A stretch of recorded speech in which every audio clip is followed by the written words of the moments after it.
정부가 제시했던 노사정 대타협의 마감 시한, 바로 오늘입니다. 하지만 노동개혁을 두고 각계의 입장이 워낙 첨예하게 대립하다 보니 계속되는 이 대표자 회의에서도 아직까지 대타협 소식은 들려오지 않는데요. 자, 김대환 노사정 위원장, 대타협의 마감 시한이라는 것은 존재하지 않는다. 이런 입장을 오늘 내놨습니다. 오늘 저녁에도 회의를 이어가게 된다고 하는데요. 과연 어떤 결과물을 내놓게 될까요? 지금까지 계속된 노사정 대화와 앞으로의 노동개혁 전망, 경제사회발전 노사정위원회 10대 위원장을 역임하신 최종태 서울대학교 명예교수와 짚어보겠습니다. 자, 정면 인터뷰 바로 시작합니다. 경제사회발전 노사정위원회 10대 위원장을 역임하신 최종태 서울대학교 명예교수와 이야기 나눠봅니다. 교수님, 안녕하십니까? 안녕하세요. 네. 자, 오늘이요. 정부가 제시한 노사정 대타협 마감 시한인데요. 이 계속해서 4인 대표자 회의를 열고 협상을 시도하고 있는데 대타협 가능성 어떻게 보십니까? 저는 긍정적으로 봅니다. 네. 왜냐하면은 이번 대타협을 통해서 우리가 기대할 수 있는 완제품은 못 얻는다 하더라도 네. 상당히 효과 있는 중간 제품은 틀림없이 생산해낼 수 있습니다. 네. 자, 완제품은 아니더라도 중간 제품까지는 나올 수 있다. 이렇게 말씀하셨네요. 네. 자, 네. 물론 아직까지 시간이 남아 있고요. 시한을 넘겨서라도 대타협을 이뤄낸다면 좋겠지만 지금 이 시간에 많은 분들이 사실상 실패 아니냐 이렇게 판단하고 있기도 한데요. 지금 네, 말씀하신 중간 제품 뭔가요? 실패란 말을 안 틀린 것이 좋습니다. 네. 사회적 대화에서는 성과와 관계가 되는 것이지 네. 실패니 성공이니 이런 말보다도 네. 지금 제가 봐서는 적어도 이 중간재 생산을 할 수 있는 성공 사회적 대화가 될 수 있다고 봅니다. 네. 제가 본 데는 지금 우리 이 노사정 대화 기구로 봐서는 이걸 완제품으로 만든 데는 여러 가지 어려움이 많습니다. 네. 그렇다면 우리의 기대 수준을 완제품을 이룩할 수 있도록 하는 효율적인 중간 제품에서도 만족할 수 있도록 우리가 기대를 해야지. 네. 이 입에 탁 들어올 수 있는 완제품 이것이 안 되면은 실패다. 이거는 이론상으로나 또 실제상으로서나 적합성이 없다. 저는 그렇게 봅니다. 네. 그러니까 흑백 논리로 보지 말자는 말씀이신 것 같으네요. 네, 그렇습니다. 성공 실패가 아니라 중간 과정을 가고 있다면 매끄러운 네. 대타협이 아니라 하더라도 이 대화의 네. 성과를 인정하자 이런 말씀이신 것 같은데 그런데 네. 지금 가장 첨예하게 대립하고 있는 쟁점이요. 바로 임금 피크제와 일반 해고 요건 완화 아니겠습니까? 맞습니다. 노사 간의 입장 차를 좁힐 수가 있을까요? 저는 이게 수렴된다고 봅니다. 네. 왜 그러냐면 지금 이 새로운 사태가 일어나고 있습니다. 네.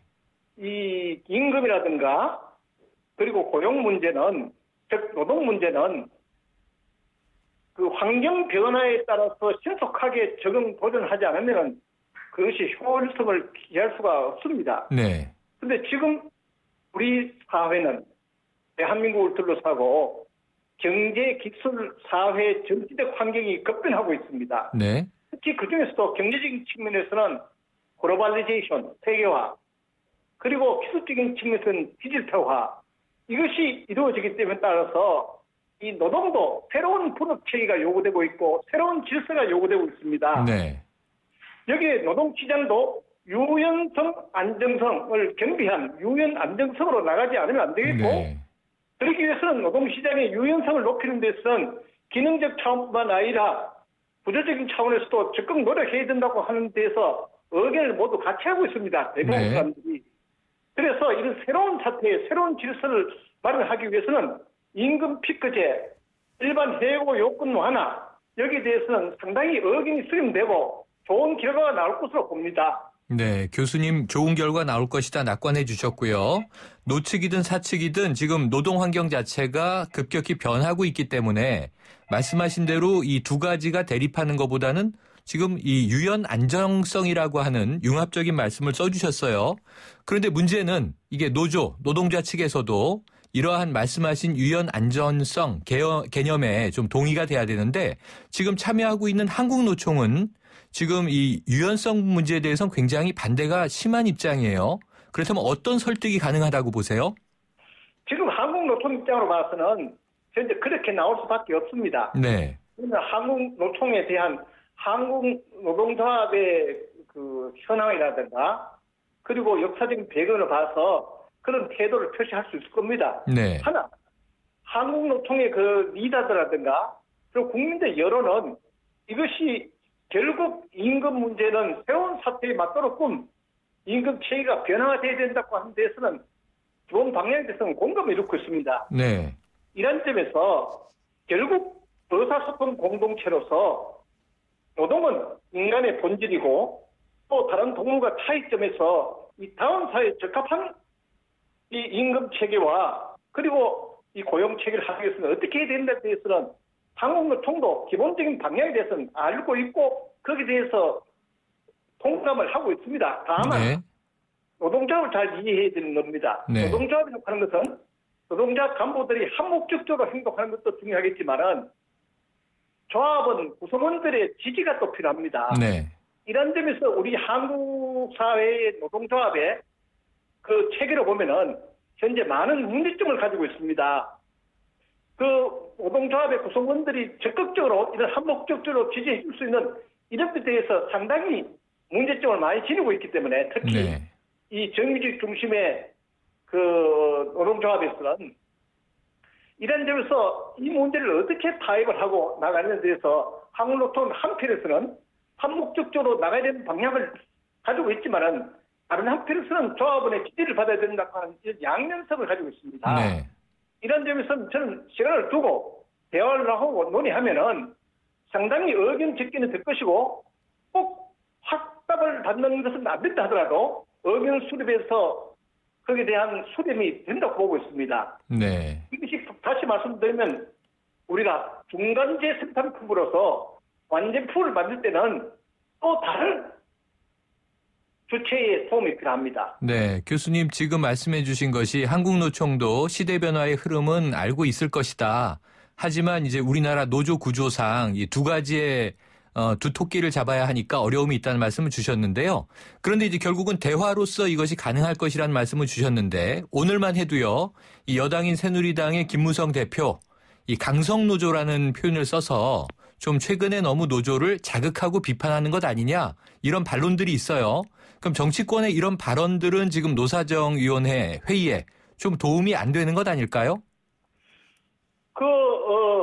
정치계에서는 그런 얘기하는 것은 정치계만 느끼는 것이 아니라 네. 국민의 상당한 수들이 강성노조라고 하는 것을 느끼고 있습니다. 사실적으로. 네. 하나, 왜 강성노조가 되었느냐? 그 사람이 또 표시하는 데서는 이유가 있지 않느냐? 네. 이런 데에 대해서 지금 대화를 통해서 그 이면을 알고 있습니다. 네. 이런 점에서 정치계에서 강성노조라고 하는 비판을 했다고 해서 그걸 꼬리를 물고 대화를 몽하겠다 하는 것은 본질이 아닐 겁니다. 네. 내가 본 데는 강성노조라고 하는 데에서는 지금 정치계뿐만 아니라 국민들 중에서도 상당한 수가 그걸 느끼고 있습니다. 네.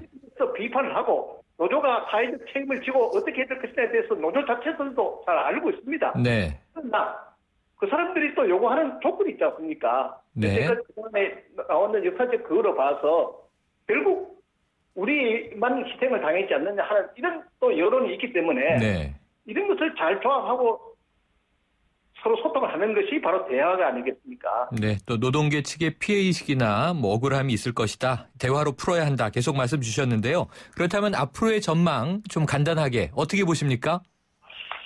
저는 이번 대화를 통해서 조금 전에 말씀드린 것과 마찬가지로 잘 될 것으로 보고 있습니다. 네. 그리고 적어도 완제품이 안 된다 하더라도 중간 제품으로 생산되면은 그것을 다른 주체가 받아서 적극적으로 완제품을 만들어야 되겠죠. 네.